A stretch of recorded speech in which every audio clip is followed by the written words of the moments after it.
So I'm doing problem 8, which gives us the function f of x equals x squared times e of x. Part A asks for us to find the relative extrema of f of x, so we know we're going to find the derivative of the function. And we know it's a product rule, so our derivative ends up being x squared times e of x plus 2x times e of x, because the derivative of e of x is just e of x, and the derivative of x squared is 2x. Next, we're going to plug this into our calculator and plug it into Solver to get our critical numbers, which is where the derivative equals 0, and we get the critical numbers of -2 and 0. Next, we put those on a sign graph and plug in random numbers on different intervals to see where the output is positive or negative. And we find that the output of numbers less than -2 is positive. The output of numbers between -2 and 0 are negative, and the output of numbers greater than 0 is positive.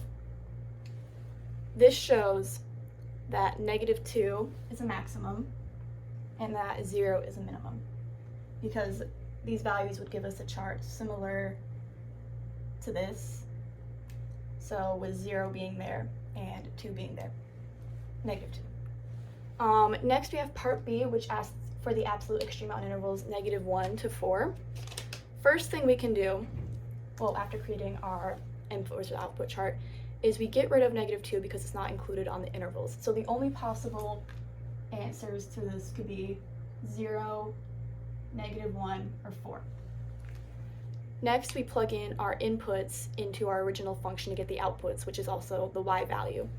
And we get the outputs of 0. For 0, we just get 0. For -1, we get 0.368. I'll just put 0.4. And for the input of 4, we get 873.6. And our absolute extremas would be where the values have the highest or lowest inputs. And those would be at the values of 4 and 0. Because at 0, it has the lowest y input, which means that has the lowest minimum out of all of our possible inputs. And 4 has the highest y value, which means it has the highest input of all of our intervals. So that would kind of put 4 like this, and 0 like this, showing that those are our absolute extremes on that interval. That's all I got. Thank you for coming to my video homework. Make sure to like and subscribe. See you next time.